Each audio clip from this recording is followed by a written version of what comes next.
Dans le grand théâtre diplomatique méditerranéen, rares sont les duos aussi chargés en non-dits, en souvenirs douloureux et en tensions feutrées que celui formé par la France et l'Algérie. Tissé de mémoire coloniale persistante, de calculs politiques subtils et d'intérêts économiques entremêlés, leurs relations ressemblent à une corde raide, tendue entre passé et présent.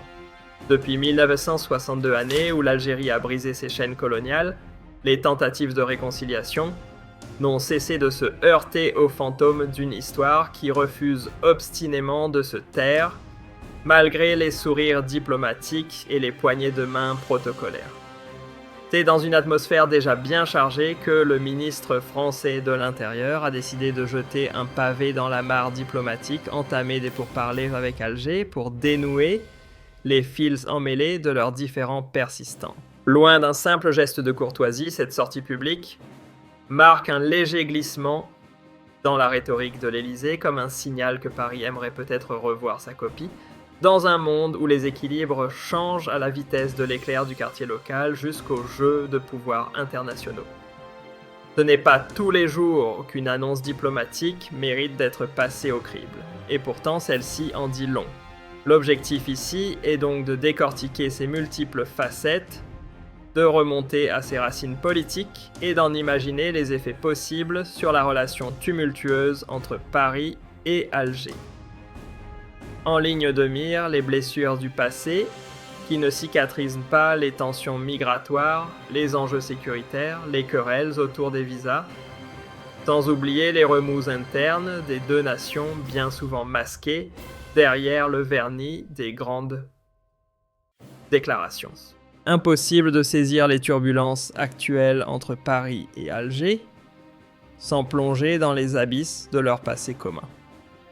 Pendant 132 longues années, l'Algérie a été le théâtre d'une colonisation de peuplement, un système d'occupation qui a remodelé en profondeur ses structures sociales, ses repères politiques et son identité culturelle. Depuis que le pays a conquis son indépendance, les relations n'ont cessé d'osciller entre phases d'accalmie diplomatique et retours de flamme inattendus. Certes, des accords ont été signés à tour de bras, que ce soit dans l'économie, l'éducation ou la défense, mais le contentieux mémoriel, lui, continue de gangréner les échanges.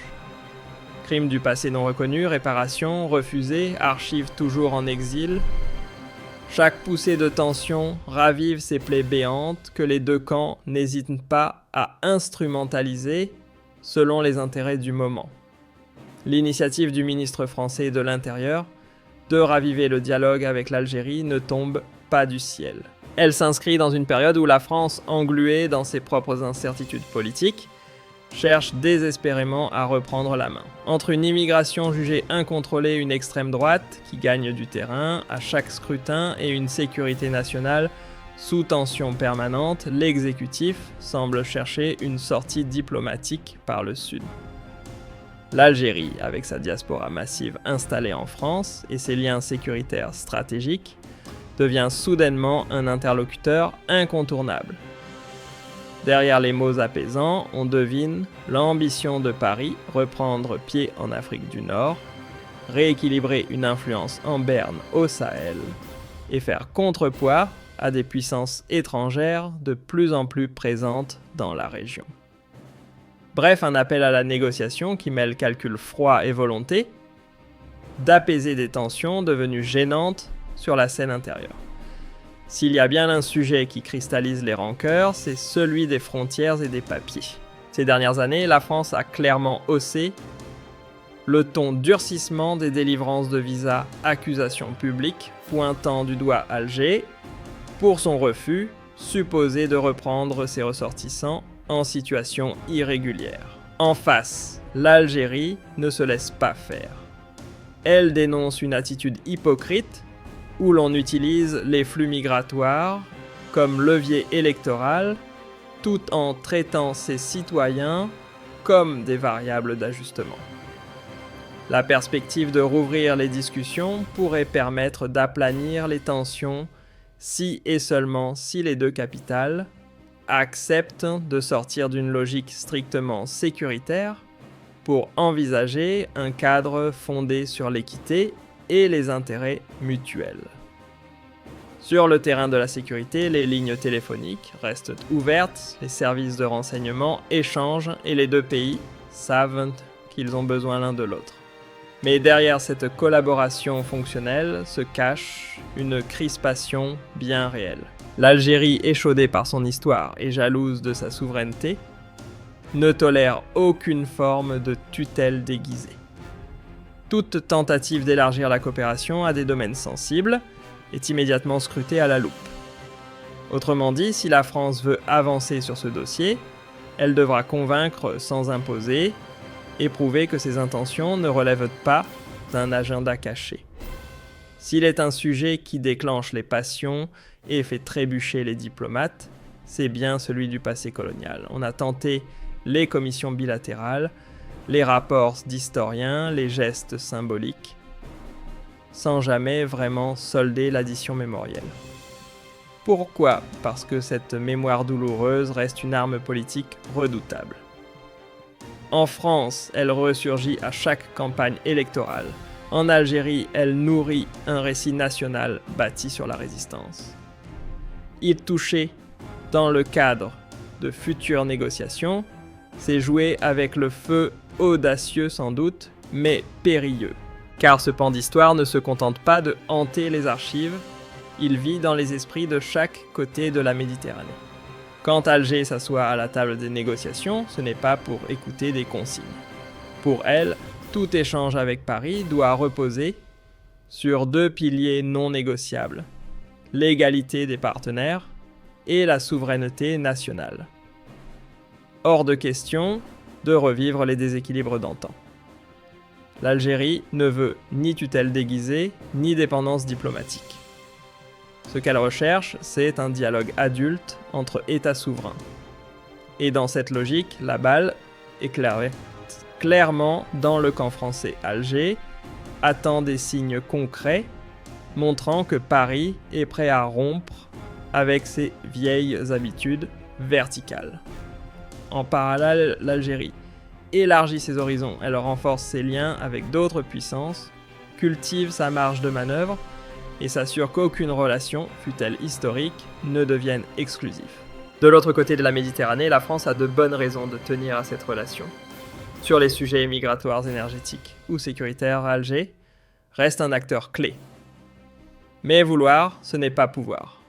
Car en coulisses, les dirigeants français doivent jongler avec une opinion publique de plus en plus sensible, des tensions politiques internes et une extrême droite qui capitalise sur chaque geste envers l'Algérie.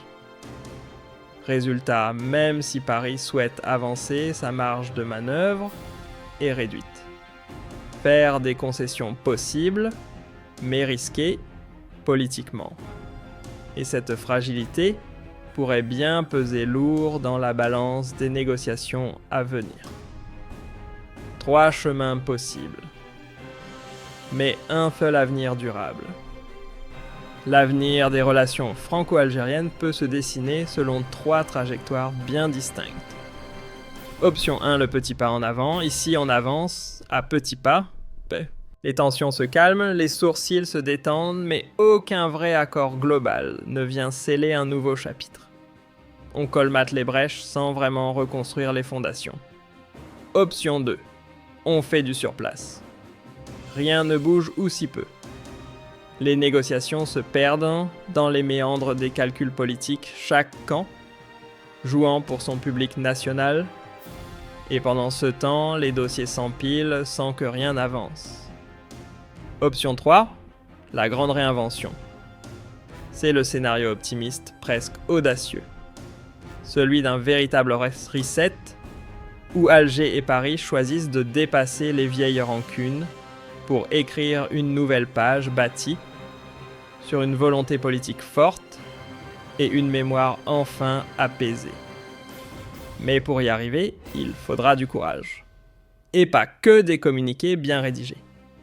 Qu'on ne s'y trompe pas dans cette pièce à plusieurs actes, les médias ne sont pas de simples spectateurs. Leur manière de rapporter chaque mot, chaque geste, peut soit jeter de l'huile sur le feu, soit contribuer à éteindre l'incendie. Des deux côtés de la Méditerranée, l'opinion publique est influencée, manipulée parfois par des récits soigneusement construits. Et à ce jeu-là, une phrase mal interprétée peut suffire à faire dérailler les efforts diplomatiques les plus sincères. Des deux côtés de la Méditerranée, les rédactions ne chôment pas quand il s'agit des relations franco-algériennes. À Paris comme à Alger, ce sont les journalistes, les éditorialistes et les chaînes d'infos qui tiennent la plume du récit collectif, façonnant l'opinion avec leur choix de mots et de silence. Lorsque le ministre français de l'Intérieur prend la parole, les micros s'ouvrent grand, mais l'interprétation, elle varie drastiquement selon le fuseau horaire. En France, l'annonce devient un levier de fermeté, on parle sécurité, immigration, et pression à exercer sur Alger pour qu'elle joue le jeu. En Algérie, le ton est bien plus circonspect. On souligne la souveraineté, on alerte sur les erreurs du passé et on reste sur ses gardes. Ce décalage narratif, loin d'être anodin, révèle que les véritables négociations ne se mènent pas uniquement autour des tables ministérielles, mais aussi et peut-être surtout dans l'arène médiatique, là où s'échafaudent les perceptions et où se mènent, si à coups de titres et de cadrage, des batailles d'images et d'influence. Difficile de parler sérieusement de la relation franco-algérienne sans aborder ce nerf de la guerre qu'est l'économie. Dans le paysage nord-africain, l'Algérie reste un acteur incontournable pour Paris, notamment dans les domaines de l'énergie, des projets industriels et des flux d'investissement. Et avec la crise énergétique mondiale qui redessine les cartes, le gaz algérien s'est transformé en levier diplomatique redoutable. Mais derrière ces intérêts croisés, le partenariat n'a jamais été totalement serein. Côté algérien, les reproches fusent trop souvent d'ici, les profits filent vers les multinationales françaises, tandis que le terrain local reste en marge. Ce déséquilibre structurel, hérité d'un passé à sens unique, continue d'irriter. D'où l'enjeu central des futures négociations, en finir avec les logiques d'exception et poser enfin les bases d'une coopération symétrique et respectueuse. Et, derrière les beaux discours et les promesses de dialogue, une question essentielle reste en suspens: dans quel cadre vont réellement s'inscrire ces fameuses négociations? S'agira-t-il d'un processus ambitieux, structuré, couvrant tous les sujets sensibles, ou d'une suite de réunions techniques cloisonnées aux ambitions limitées? Va-t-on vers des accords, en bonne et due forme, juridiquement contraignants, ou restera-t-on dans le flou des engagements verbaux et des communiqués sans lendemain? C'est là que tout se joue, car l'histoire l'a prouvé: sans règles claires, sans cadre légal solide, les intentions les plus sincères s'évaporent vite. Et l'Algérie, elle ne transige pas là-dessus. Elle tient à ce que chaque discussion respecte les codes diplomatiques, sans pression extérieure, sans agitation médiatique, et surtout, sans court-circuiter sa souveraineté. Toute tentative de passage en force serait perçue non comme une main tendue, mais comme une intrusion malvenue. Les relations entre la France et l'Algérie ne se jouent pas uniquement à huis clos.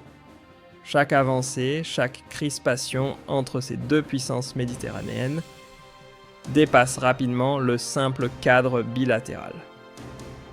Car derrière cette relation historique, c'est toute une zone stratégique qui est en ligne de mire du Sahel, secouée par l'instabilité à la Libye en perpétuelle reconstruction, en passant par les flux migratoires qui agitent la Méditerranée.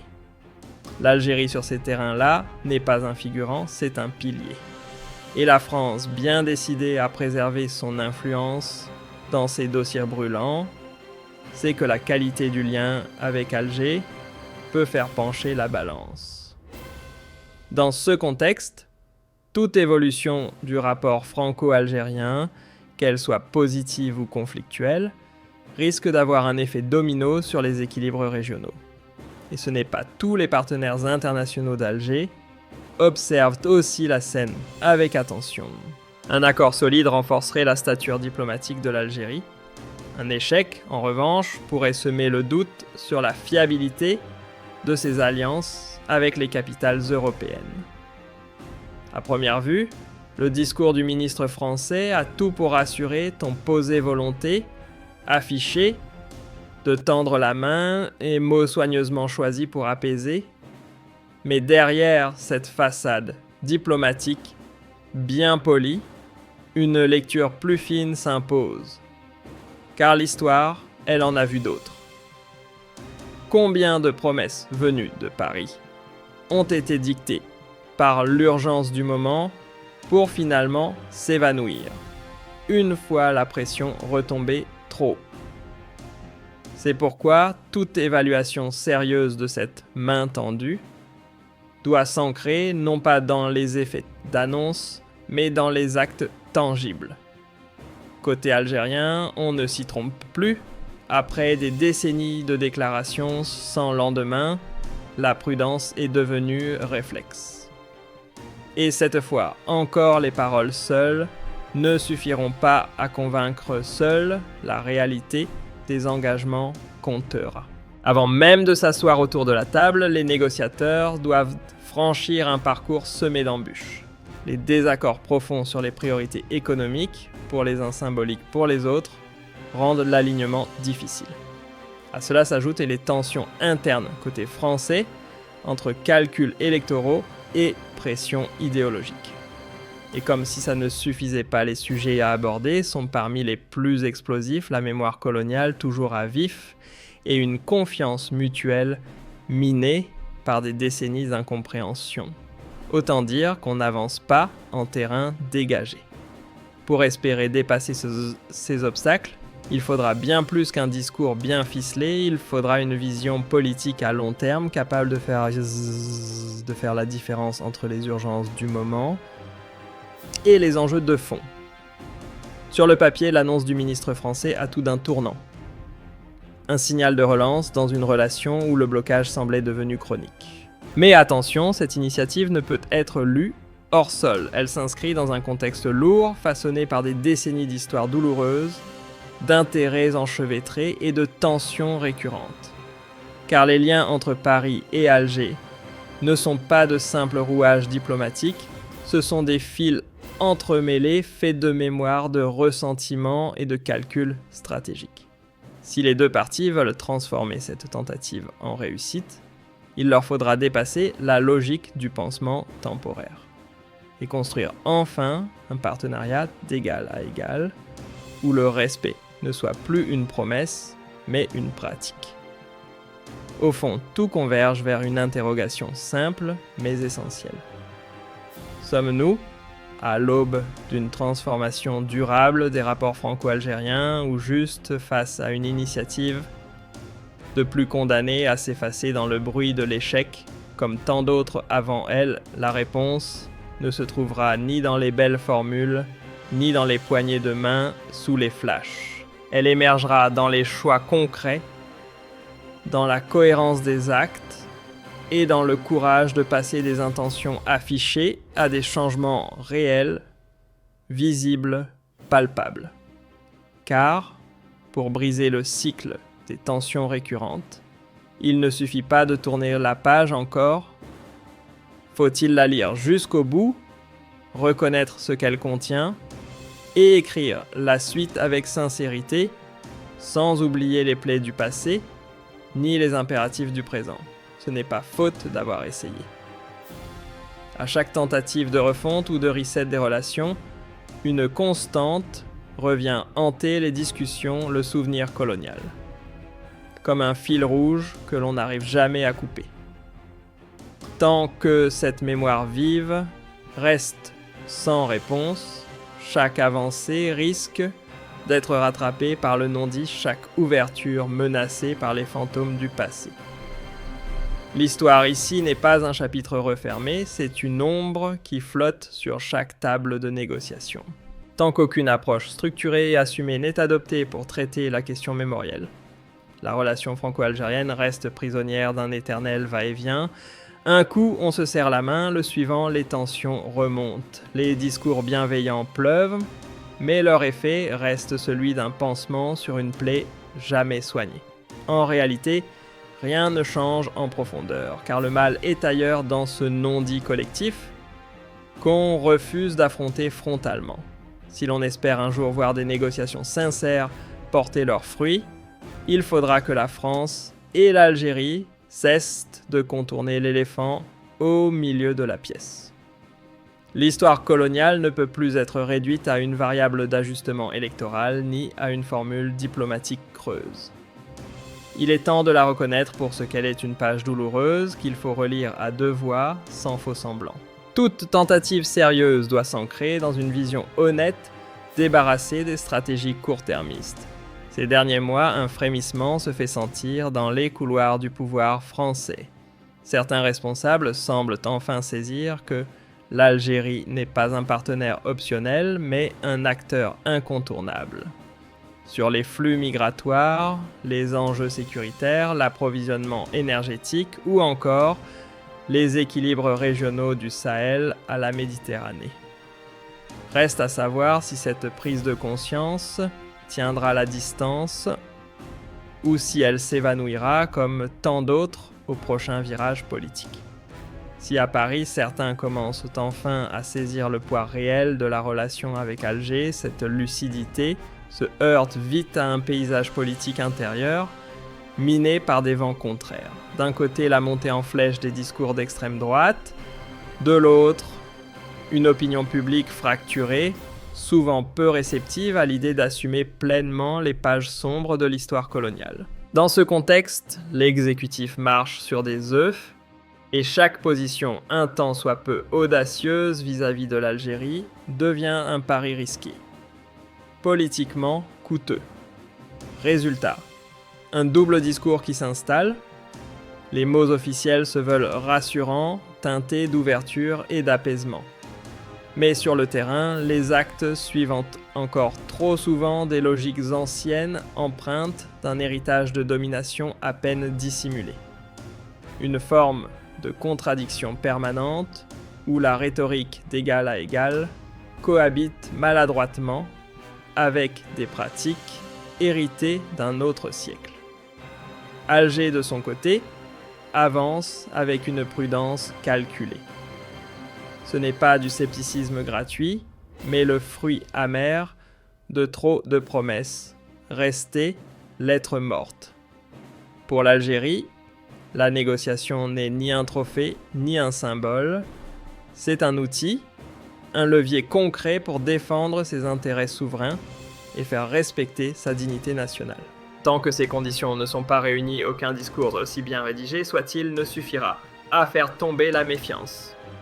Pendant longtemps, la France a occupé une place quasi exclusive dans le jeu diplomatique algérien. Ce temps-là semble révolu. Désormais, Alger multiplie les alliances, explore de nouveaux partenariats et se donne de l'oxygène stratégique. En s'émancipant progressivement d'une dépendance historique, l'Algérie renforce sa marge de manœuvre et se met à l'abri des rapports de force déséquilibrés. Autrement dit, plus personne ne peut lui parler depuis une position dominante sans s'attendre à un retour de flamme. C'est ici que se joue la vraie question. Les discussions à venir viseront-elles simplement à calmer les symptômes ou s'attaqueront-elles aux racines du problème ? Car ce n'est qu'en osant ouvrir le chantier des causes profondes, celles que l'on évite trop souvent, que l'on pourra espérer sortir du cercle vicieux des tensions à répétition. La relation franco-algérienne ne pourra jamais évoluer avec des mesurettes ou des commissions techniques sans souffle politique. Ce qu'il faut, c'est une refonte en profondeur débarrassée des réflexes néocoloniaux et des postures de supériorité. Un partenariat équilibré, construit sur une reconnaissance mutuelle des intérêts et une volonté claire de tourner la page, pas de la cacher sous le tapis. Si les négociations aboutissent, elles pourraient bien marquer un tournant historique. Pas seulement pour Paris et Alger, mais pour toute l'architecture post-coloniale. On tiendrait là un exemple rare, une relation refondée sur l'égalité, capable de regarder l'histoire en face sans s'y enfermer, et surtout sans transformer le passé en arme diplomatique. Un modèle où la mémoire ne serait plus un levier de chantage politique, mais un socle partagé pour avancer ensemble, sans domination ni ressentiment. Mais à l'inverse, un faux pas, un échec, ou même une simple stagnation, et le résultat est connu d'avance. Retour à la case départ. La défiance refera surface, les tensions repartiront comme un vieux disque rayé, et chaque crise deviendra un prétexte pour rouvrir les blessures mal cicatrisées. À la clé, un coût humain, économique et politique que ni la France ni l'Algérie ne pourront éternellement ignorer.